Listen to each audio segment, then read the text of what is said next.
नमस्कार, news one India में आपका स्वागत है। आपके साथ मैं धर्मराज सिंह। चुनाव नजदीक आते ही उत्तराखंड में 5 साल पुरानी हरीश रावत सरकार का जुम्मे की नमाज पर छुट्टी का एक आदेश फिर चर्चाओं में आ गया है। मामले पर हरीश रावत ने ट्वीट कर बीजेपी पर निशाना साधा था। वहीं हरीश रावत के ट्वीट पर बीजेपी की तरफ से पलटवार किया गया है। चुनाव से पहले हिंदू मुसलमान, क्या ध्रुवीकरण से पूरा होगा अरमान? मिलेगा वोट या जनता देखेगी काम? टोपी तिलक पर ये कैसा कोहराम? उत्तराखंड के पूर्व मुख्यमंत्री हरीश रावत और बीजेपी के राज्यसभा सांसद अनिल बलूनी के बीच इन दिनों सोशल मीडिया में दिलचस्प वार चल रहा है। अनिल बलूनी ने हरीश रावत पर हिंदू मुस्लिम कार्ड खेलने का आरोप लगाया तो रावत ने पीएम मोदी समेत कुछ बड़े बीजेपी नेताओं की टोपी पहने फोटो शेयर कर अनिल बलूनी को अपने नेताओं के नाम के आगे मौलाना लगाने की चुनौती दे डाली। हरीश रावत ने लिखा कि अनिल बलूनी जी, आपकी पोस्ट पढ़ने के बाद मैं आपसे कहना चाहता हूं कि ये आपकी पार्टी की सोशल मीडिया टीम के लोग थे जिन्होंने एक रोजा इफ्तार पार्टी में मेरी पहनी हुई टोपी को लेकर मेरी फोटो वायरल कर धार्मिक प्रदूषण फैलाने की कुचेष्टा की। अनिल बलूनी ने भी पलटवार किया और अपनी फेसबुक पोस्ट में जवाब दिया कि अल्मोड़ा वाले हरदा ऐसे नहीं थे, मगर जब से आप हरदा से हरद्वारी लाल बने, आपने अपनी सोच और समझ आमूलचूल रूप से बदल दी है। अब आपने भी अपनी पार्टी की तरह ही तुष्टीकरण के हिंदू मुस्लिम कार्ड को गले में टांग लिया है। हमने भाजपा को एक चेतावनी देनी थी कि तुम ये टोपी का खेल बंद करो, झूठ का खेल बंद करो, और क्योंकि ये दुधारी तलवार है। यदि तुम हमारे खिलाफ इस्तेमाल करोगे तो तुम्हारी छवि भी, यदि यही छवि है, नहीं तो मैं समझता हूँ उनके नेताओं ने, अटल जी से लेकर के आडवाणी जी तक, सब ने, ये उनकी महानता का प्रतीक था कि उन्होंने दूसरे के दिए हुई टोपी का आदर किया, सम्मान किया, उसको अपने सर पर धारण किया। अनिल बलूनी के बाद हरीश रावत दूसरे बीजेपी नेताओं के निशाने पर भी आ गए हैं। भाजपा प्रवक्ता शादाब शम्स का कहना है कि हरीश रावत झूठ का सहारा लेकर राजनीति चमकाने की कोशिश कर रहे हैं। देखिए, कांग्रेस के वरिष्ठ नेता हरीश रावत जी लगातार एक कम्युनल पॉलिटिक्स करते हैं और अब तो उन्होंने तमाम हदें पार कर दी जब वो झूठ का सहारा लेके अपनी घटिया राजनीति को जनता के सामने सोशल मीडिया के माध्यम से लेके आए। माननीय मोदी जी के सर के ऊपर एक आर्टिफिशियल कट एंड पेस्ट के माध्यम से एक टोपी बनाई गई, गोल टोपी बनाई गई, और उसे दर्शा के उन्होंने ये दिखाने की कोशिश की कि अगर मैं टोपी लगाता हूँ तो देखो मोदी जी भी टोपी लगा रहे हैं। ये जो घटिया मानसिकता है, ये जो छोटी मानसिकता है, कहीं ना कहीं इसी से देश का आज ये हाल कांग्रेस ने किया है। 2017 में बीजेपी ने बड़े बड़े वादे किए थे, किसानों का कर्जा हो, बेरोजगार नौजवानों को रोजगार हो, हमारे प्रदेश के अंदर किसान तमाम जो किसानों का कर्जे से लेकर के, महंगाई से लेकर के, लोकायुक्त की नियुक्ति से लेकर के सारे मुद्दों पर सरकार कुछ कर नहीं पाई, कोई उपलब्धि नहीं है। तो इसलिए अब जनता का ध्यान कैसे बटावें, तो टोपी, तिलक, तराजू, तलवार, धर्म, हिंदू मुसलमान, जुमा, इस पर सारी की सारी बहस वो समेटना चाहते हैं। राज्य की राजनीति में चुनाव से ठीक पहले टोपी और हिंदुत्व का मुद्दा उछल गया है। महत्वपूर्ण बात यह है कि कांग्रेस के कैंपेन प्रमुख हरीश रावत की कुछ सोशल मीडिया पर जारी पोस्टों से भाजपा परेशान है तो भाजपा पलटवार भी कर रही है। देखना होगा इस मुद्दे को कौन अपने पक्ष में कितना बेहतर भुना पाता है और विधानसभा चुनाव से पहले अपने पक्ष में कैसा माहौल तैयार करा पाता है। कैमरामैन अनूप भट्ट के साथ Sudeep Jain, news one India, Dehradun. तो उत्तराखंड में भी चुनाव है और चुनाव के रंग बड़े अजीब होते हैं। जब चुनाव होते हैं तो कई सारे मुद्दे आपको नजर आते हैं, कई सारे मुद्दों को दबा कर रखा जाता है, लेकिन जब चुनाव का वक्त आता है तो उन मुद्दों को उखाड़ा जाता है क्योंकि वो वक्त की ज़रूरत होती है, समय का तकाजा होता है। तो क्योंकि उत्तराखंड में चुनाव है तो बहुत से पुरानी बातों को लाया जाएगा, सोशल मीडिया पोस्ट लाए जाएंगे, फोटोग्राफ्स लाए जाएंगे, और अब क्योंकि डिजिटल का ज़माना है और हम विज्ञान के मामले में काफ़ी आगे बढ़ चुके हैं तो उसमें कुछ सच्ची भी बातें होती हैं, कुछ झूठी बातें भी होती हैं, कुछ मॉर्फ्ड चीज़ें होती हैं, फोटोशॉप जैसे ऐप्स का इस्तेमाल किया जाता है। कुल मिलाकर चुनाव में सब कुछ जायज़ लोग मान लेते हैं और चुनाव जीतने के लिए, चुनाव को अपने हिसाब से धार देने के लिए साम दाम दंड भेद हर चीज़ का इस्तेमाल होता है। और ये सभी पार्टियां करती हैं और हर राज्य में होता है, हर देश में होता है। ये भारत नहीं, भारत के बाहर भी होता है।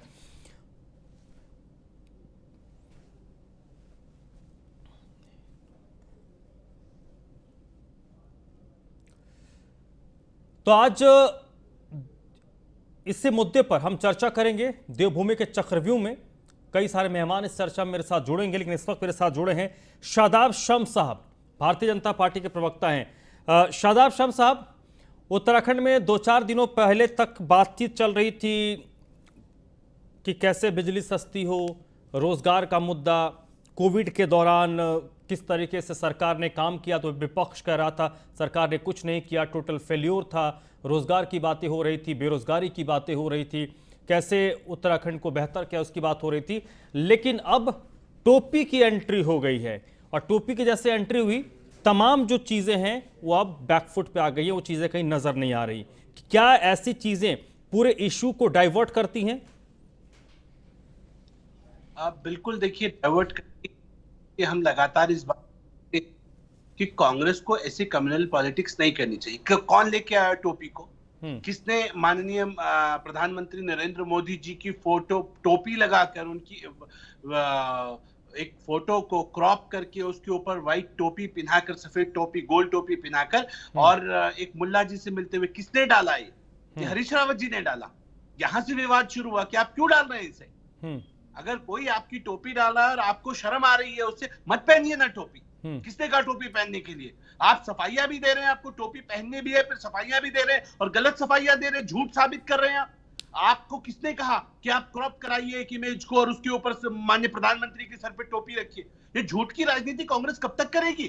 कब तक लोगों को गुमराह करेगी? टोपी पहनकर अल्पसंख्यक समाज को टोपी पहनाते रहे। अब कह रहे हैं कि नहीं, ये टोपी हमारी टोपी नहीं है, ये तो दूसरों को कंपेयर करने लगे कि देखो जी, ये मोदी जी भी तो टोपी पहनते। बात टोपी पहनने की नहीं है, बात यह है कि ऐसी क्या दिक्कत है कि एक हिंदू हो के आप किसी मुसलमान के किसी त्योहार पे खड़े नहीं हो सकते? कोई परेशानी है क्या? क्या हिंदू भाई हमारे दोस्त नहीं है तो हमारे हर त्योहार में मिलते हैं?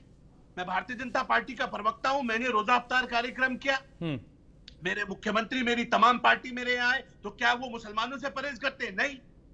आप नाटक करते हैं, आप एक्सपोज हो गए हैं, आप नाटक करते हैं, आप एक तरफ जुमे की छुट्टी करते हैं, अलविदा जुमे की बाद में कह देते हैं हमने तो नहीं की, उधर मुसलमान अपने आप को ठगा हुआ महसूस कर रहा है, उनसे झूठ बोल रहे हैं। अरे किसी के तो हो जाओ, हिंदुओं के हो जाओ, मुसलमानों के हो जाओ, सच के हो जाओ। झूठ की राजनीति करते हैं भाई, झूठ की राजनीति से तो बाज आना चाहिए। आप कीजिए ना विकास की राजनीति। आप कहिए कि जब आप श्रम मंत्री थे तब आपने क्या किया, जब आप जल संसाधन मंत्री थे बता दीजिए एक उपलब्धि आपने उत्तराखंड के लिए क्या किया। एक उपलब्धि मैं पूछ रहा हूँ, सब कुछ छोड़ दीजिए। आप मुख्यमंत्री बने, एक बड़ी उपलब्धि बता दीजिए। डैनिश की तो हमें याद है, बाकी तो कोई याद नहीं। लेकिन बात ये नहीं चलेगी कि चुनाव आएगा आप तो दूसरों की फोटो के ऊपर, अरे मैं सपोज कीजिए मैं दाढ़ी नहीं लगाता, कोई मेरे मुंह के ऊपर बड़ी दाढ़ी लगा के लिया, क्या ये ठीक है? और एक इतने बड़े सीनियर नेता को क्या ये शोभा देता है? मुझे लगता है कि कांग्रेस भटक रही है। कभी वो जनेऊ ऊपर डाल देती है, मंदिर मंदिर भटकती है, जनेऊ दिखाते घूमते हैं, कभी सर पे टोपी लगा के टोपी लगाते घूमते। और आप लगाइए, जो दिखाना है दिखाइए, लेकिन मेरे नेताओं की सर पे आपको टोपी रखने का अधिकार नहीं, तो बताना पड़ेगा। नहीं, सबसे बड़ी बात नहीं, शादाब शम्स साहब, जितना मैं उत्तराखंड को समझता हूं या जो पहाड़ी राज्य हैं उनको मैं समझता हूं, ये सारी चीजें उत्तराखंड जैसे राज्यों में बहुत ज्यादा असरदार नहीं होती थी, इनकी बातें नहीं होती थी। लेकिन अब ऐसे मुद्दे उत्तराखंड में भी एंट्री कर रहे हैं, इसका मतलब उत्तराखंड के लिए खराब है। आप मूल मुद्दों से हटकर ये तो एक एक्सपेरिमेंट हो रहा है ना उत्तराखंड में। नहीं, हमारे यहाँ कभी ये मुद्दे थे नहीं। हमने इसीलिए अनिल बलूनी जी ने जो कहा, उन्होंने कहा आप हमारे हरदा थे, आप हरिद्वार लाल हो गए, यही तो बोला उन्होंने। तो ये इसीलिए बोला कि आप ऐसे नहीं थे, आप क्यों बन के दिखा रहे हैं ऐसे? मैं जो हूं मैं वो रहूं। मुझे कौन रोक सकता है कि मैं एक हिंदू हूं, मैं किसी मुसलमान को उसके सुख दुख में उसका साथी बन के खड़ा हो जाऊं? कोई रोक रहा है क्या? मेरे पहाड़ की परंपरा तो हम अतिथि देवो भव वाले हैं। हम तो हर किसी को अपने गले लगाते हैं। मैं मुसलमान हूं, मुझे कोई रोक रहा है क्या किसी के यहाँ जाने से, रक्षाबंधन मनाने से, कोई त्योहार मनाने से? नहीं। लेकिन जरूरी नहीं है कि मैं तिलक लगाऊं, जरूरी नहीं है कि कोई टोपी पहने। ये टोपी पहना और पहनाने का खेल, ये कांग्रेस पार्टी का खेल है। कांग्रेस को इस टोपी पहनने को, टोपी पहनाने से बाज आना चाहिए। ठीक है, इसलिए हम कह रहे हैं। चलिए ठीक है ठीक है शादाब शम्स साहब, ठीक है। मनोज रावत हमारे साथ जुड़ चुके हैं, कांग्रेस पार्टी के विधायक है। मनोज रावत साहब, ये टोपी की एंट्री क्यों हो गई भाई साहब? क्या इश्यूज खत्म हो गए उत्तराखंड में?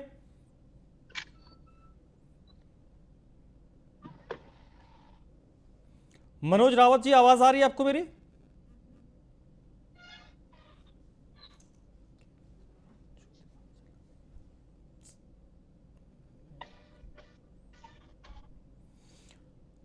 जय सिंह रावत इस भी मेरे साथ जुड़े हैं, वरिष्ठ पत्रकार हैं। जय सिंह रावत साहब, सर आपको मेरी आवाज आ रही है?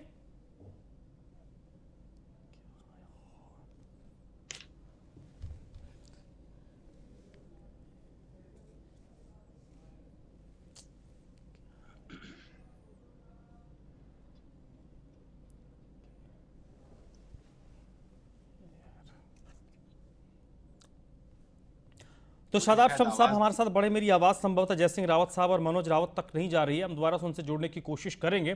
बहुत ज़रूरी होता है इस मामले में एक पत्रकार का व्यू भी जानना, क्योंकि वरिष्ठ पत्रकार हैं, उनका पॉइंट ऑफ व्यू जानना, और मनोज रावत जो कांग्रेस पार्टी के विधायक है उनका पॉइंट ऑफ व्यू जानना, क्योंकि अभी एक पक्ष की बात आ रही है। जब दोनों पक्ष की बात आएगी तो जो हमारे दर्शक हैं वो समझेंगे इस बात को कि आखिरकार कौन सही बोल रहा है, कौन गलत बोल रहा है और कौन बीच बीच में चल रहा है। शादाब शम्स साहब, मैं जिस मुद्दे को लेकर आपसे बात कर रहा था, बहुत ज़्यादा तो मैं उत्तराखंड गया नहीं हूँ, लेकिन जो थोड़ी बहुत मैं गया हूँ, थोड़ी बहुत जो मेरी जानकारी है, जितने लोग को मैं देखता हूँ, समझता हूँ पढ़ लिख कर, उत्तराखंड में एक तरीके से जो राजनीति होती है वो बिल्कुल डिफरेंट होती है। आप यूपी से जो कट के अलग हुआ है, यूपी के क्षेत्र में या बिहार जैसे स्टेट में जिस तरीके से सियासत होती है, जो राजनीति होती है, उत्तराखंड में उस तरीके की राजनीति नहीं होती है, हिमाचल में उस तरीके की राजनीति नहीं होती है। लेकिन इस तरीके के पॉइंट्स यहां पर आना, चुनाव में ऐसे मुद्दों पर बात होना चुनाव के वक्त में, ये क्या आने वाले वक्त के लिए एक वेकिंग कॉल है? नहीं, मैं ये बोल रहा हूँ कि हमारे यहाँ कभी नहीं होती थी, कभी हुई नहीं है। उत्तराखंड में तो हम अतिथि देवो भव के मानने वाले हैं। हमारे यहाँ जो आता है हम उसे बड़े सम्मान की दृष्टि से देखते हैं, और यहाँ जात पात धर्म की राजनीति नहीं थी हमारे यहाँ। लेकिन कुछ लोग अपनी राजनीति को चमकाने के लिए, हम यही तो कह रहे हैं कि आप जब चुनाव आता है तब आप अपने सरों पे टोपियां ओढ़ते हैं। भाई, जब आप जैसे हैं वैसे रहिए ना। मैं एक मुस्लिम समाज से आता हूँ, मैं खुद मुसलमान हूँ, लेकिन इसकी जरूरत ये नहीं है कि चुनाव आ जाए मैं तिलक लगाऊं और दूसरी जगह पहुंच जाऊं। जरूरत है? बिल्कुल, मैं मुसलमान रह के भी हिंदू धर्म का सम्मान कर सकता हूं। कोई हिंदू रह के भी मुसलमानों की आस्था के साथ उनके त्योहारों में, उनके दुख दर्द में शामिल हो सकता है। तो दिखावा क्यों, ये ढोंग क्यों, ये दोहरा चरित्र? ठीक है, मनोज रावत जी, आपको मेरी आवाज आ रही है? मनोज रावत साहब, आपको मेरी आवाज आ रही है?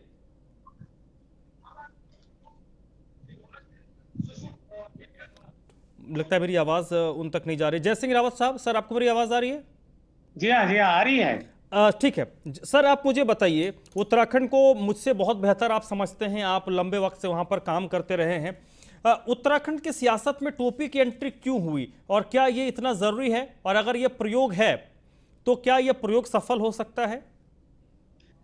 देखिए, टोपी कोई मुद्दा नहीं होता। उत्तराखंड एक हिमालयी राज्य है, और यहाँ हिमालय जैसी ऊंची समस्याएं हैं, जबरदस्त समस्याएं हैं, और उन समस्याओं को और उन मुद्दों से भटकाकर टोपी पर ले आना, उसको कुल मोड़ के हिंदू वर्सेस मुस्लिम कर देना, इसका मतलब ये असली मुद्दों से सबका ध्यान भटाने का प्रयास ही से माना जा सकता है। और ये देखिए ना, अभी कोरोना से क्या हालत हो रखी है, अर्थव्यवस्था अस्त व्यस्त है, महंगाई का ये हाल है, यहाँ पर नौजवान आपका भू कानून को लेकर आंदोलित हैं। उसके बाद आप कई मुद्दे हैं, लोगों को नौकरियां नहीं मिल रही हैं। आपके 2 साल से स्कूल कॉलेज बंद हैं, अब जाके धीरे धीरे खुलने वाले हैं। वही अस्पतालों की हालत है, पहाड़ों से निरंतर पलायन हुए जा रहा है, सिर पर आपदा है, आप समझ रहे हैं आपदा। बरसात में आज थोड़ा सा देहरादून में राहत है, क्या हालत है। अब यहाँ पर दूसरी कई किस्म की आपदाएं आती हैं, यहाँ पर क्लाउड बर्स्ट भी होता है, आपका सबसे भूचाल भी आता है, इस किस्म की। इन सारे मुद्दों को छोड़ करके आप पर किसने कौन सी टोपी पहनी, किसने कौन सी टोपी सर, ताकि मुद्दा भटक जाए, और सारी विफलताएं जो हमारे पॉलिटिकल जो सिस्टम है उसकी सारी सारी कमियां नहीं सर, ये बताइए, अगर नहीं हिंदू हो या भारतीय जनता मुसलमान हो। पार्टी अगर ये कर रही है तो भारतीय जनता पार्टी सत्ताधार है, अगर वो कर रही है तो उसकी बात समझ में आती है कि वो क्यों कर रही है, ये बात तो है। कांग्रेस पार्टी की तरफ से इसको इतना जोर दिया जा रहा है। कांग्रेस पार्टी तो कह रही है कि हमारे पास 15 इश्यूज हैं, उन 15 इश्यूज में हम सरकार को घेर सकते हैं, फिर इस पर इतना जोर क्यों दिया जा रहा है? कांग्रेस वाले डर रहे हैं ऐसा ना हो कि इन्होंने कहीं फिर दोबारा हिंदू कार्ड खेल दिया तो हमारी दिक्कत, क्योंकि इमोशनल मामला होता है तो लोग भूखे रह जाएंगे, कुछ हो जाएगा, लेकिन जब धर्म का नाम आता है तो वो तलवारें लेके सड़कों पर उतर आते हैं। बिल्कुल, धर्म बिल्कुल। का ऐसा धर्म ऐसी लोगों को ये बड़ा धर्म साफ, को हाँ बिल्कुल, राजनीतिक धर्म का दलों मामला ने जहां आता है वहां पे अफीम लोग की साफ तरह हो जाते हैं। चढ़ा रखा है आम आदमी को। ठीक है, Yes. शिशुपाल रावत साहब, आपको मेरी आवाज आ रही है? जी आ रही है। शिशुपाल रावत साहब, क्या इस इश्यूज पे आपकी पार्टी सोचती है, क्या आपकी पार्टी ये मानती है कि असल जो मुद्दे हैं, कोर इश्यूज हैं, उससे ध्यान हटाने के लिए, इश्यूज को डिरेल करने के लिए इस तरीके के पॉइंट को रेज किया जा रहा है ताकि मुद्दे पर बिजली, पानी, सड़क, रोजगार जैसे मुद्दों पर बात ना हो, फिर वो हिंदू मुस्लिम टोपी वाला मामला उछालो और उसी कोर इश्यूज पे बात ना करें, इन चीजों पर हम बात करें? आपको मेरी आवाज क्लियर आ रही है? बिल्कुल बिल्कुल, बोलिए। देखिए, जहां तक ये जो मैं देख रहा था सोशल साइट पे अनिल बलूनी जी और हरीश रावत जी की आपस में बातचीत चल रही थी, तो उससे मैं बड़ा अचंभित हुआ कि हरीश रावत जी इतने वरिष्ठ नेता हैं और आखिर उन्हें क्यों याद आ गई ऐसे कि मेरी टोपी पहनी टोपी को जो है बीजेपी वाले यानी धर्म का रूप लेकर के बढ़ाने का काम करते हैं। तो कहीं ना कहीं कांग्रेस विचलित हो गई है जब से आम आदमी पार्टी का कार्यकर्ता घर घर गांव गांव जाने लग गया है।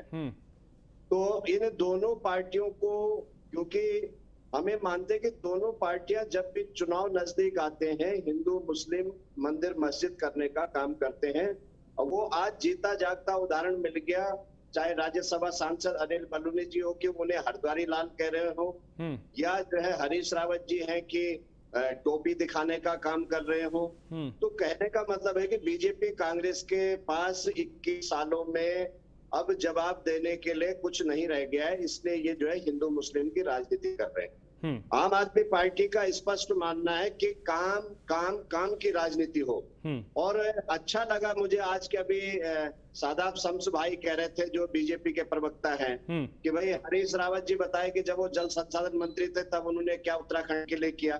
ये भी अच्छी लगा कि बीजेपी वाले कम से कम जो है आम आदमी पार्टी को देख करके जो है मुद्दों पर राजनीति के लिए आ रही है, क्योंकि लड़ाई हमारी बीजेपी से, कांग्रेस कहीं लड़ाई में उत्तराखंड में नहीं है, मैं आज बता दूं आपको। ठीक है, तो ठीक है। बीजेपी कांग्रेस हम दोनों को चेतावनी देना चाहते हैं कि ये हिंदू मुस्लिम और मंदिर मस्जिद की राजनीति छोड़िए, आइए मिलकर के। ठीक है, मनोज रावत साहब हमारे साथ। मनोज रावत साहब, आप मुझे सुन पा रहे हैं?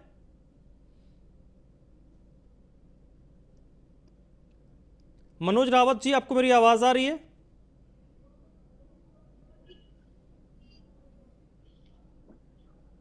सर मैं पूरा बोल लेता हूं क्योंकि ये लोग हो सकता है कुछ दिनों में बोलेंगे भी ना। नहीं, बोलिए बोलिए, उन तक मेरी आवाज नहीं जा रही, प्लीज कंप्लीट तो कीजिए। जो आम आदमी पार्टी का आज ट्रेंड आया है, आज जो है कि हम लोग कह रहे भाई कि आपको शिक्षा अच्छे स्तर की देंगे, स्वास्थ्य अच्छा देंगे, हम बेरोजगारी पे काम करने के लिए काम कर रहे हैं, बिजली पानी पे हम सब्सिडी देने का काम कर रहे हैं, हम भ्रष्टाचार मुक्त करके आपके टैक्स के पैसों को जो है जनता पे लगाने का काम करेंगे। और ये हमने प्रूव करके दिल्ली में दिखा दिया। और यही डर बीजेपी कांग्रेस को आज सता रहा है कि जिस प्रकार से दिल्ली में बीजेपी कांग्रेस ने शाहीन बाग को अपना जो है कि मुद्दा बना करके केजरीवाल साहब को घेरने की कोशिश की, लेकिन केजरीवाल साहब का अपना एक दिमाग है, एक राजनीतिक चाणक्य है वो लोग, क्योंकि उन्होंने कहा कि मैं भी हनुमान भक्त हूँ। ये लोग पूरा घेरने की कोशिश करते हैं। आम आदमी पार्टी के लिए भी ये कुछ दिनों में कुछ ना कुछ कहते रहेंगे, लेकिन हम एक एक बात का जवाब देने के लिए तैयार हैं। हमारे पास सारे सबूत है, पुख्ता नहीं, सबूत चलिए, देकर के हम कहेंगे नहीं, हमारी हमारा पार्टी कोर पे इशू, कोई नहीं सर, मेरा सवाल आपसे वही था, उसका आपने जवाब दे दिया कि ये डिरेल करने की कोशिश है।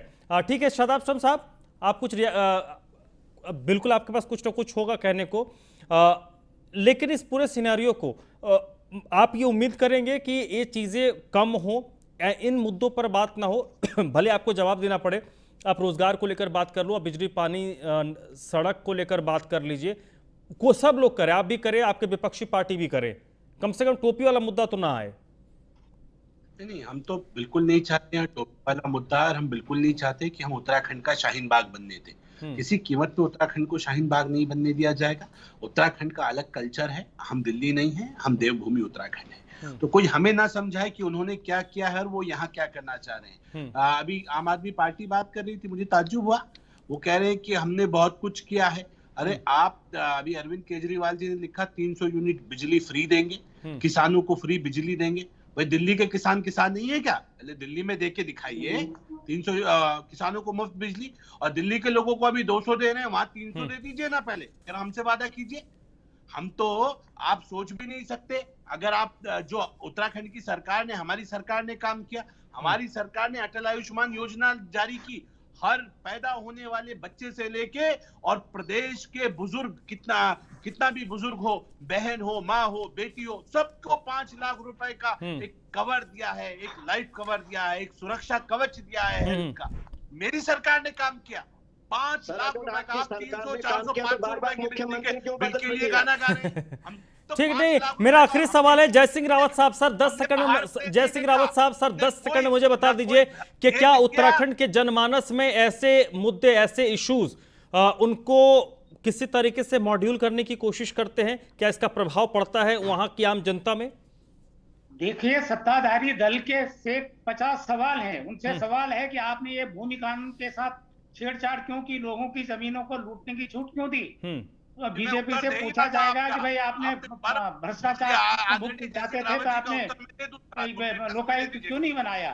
इनसे पूछा जाएगा कि भैया आपने तो इतने वादे नहीं सर नहीं, जय सिंह रावत साहब, सर पूछे जाने लायक सवाल नहीं है। जो सवाल नहीं पूछा जाना चाहिए, जिस मुद्दे पर बात नहीं होनी चाहिए, जिस पर आज हम चर्चा कर रहे हैं, क्या इस इश्यूज को लेकर आम आदमी का क्या रिएक्शन होता है? छोटा सा जवाब सर, आम आदमी पर प्रभाव डालता है उत्तराखंड के?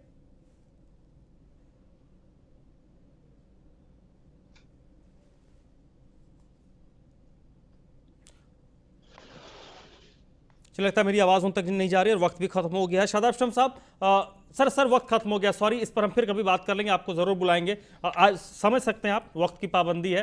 बहुत बहुत शुक्रिया इस चर्चा मेरे साथ जुड़ने के लिए। शिशुपाल रावत जी, आपका भी बहुत बहुत शुक्रिया। मनोज रावत साहब तक मेरी आवाज़ ही नहीं जा रही थी, लेकिन वो बने हुए थे, बहुत बहुत शुक्रिया रावत साहब आपका। जय सिंह रावत साहब, वरिष्ठ पत्रकार मेरे साथ जुड़े थे, सर आपका भी बहुत बहुत शुक्रिया। तो देवभूमि के चक्रव्यूह में आज बस इतना ही।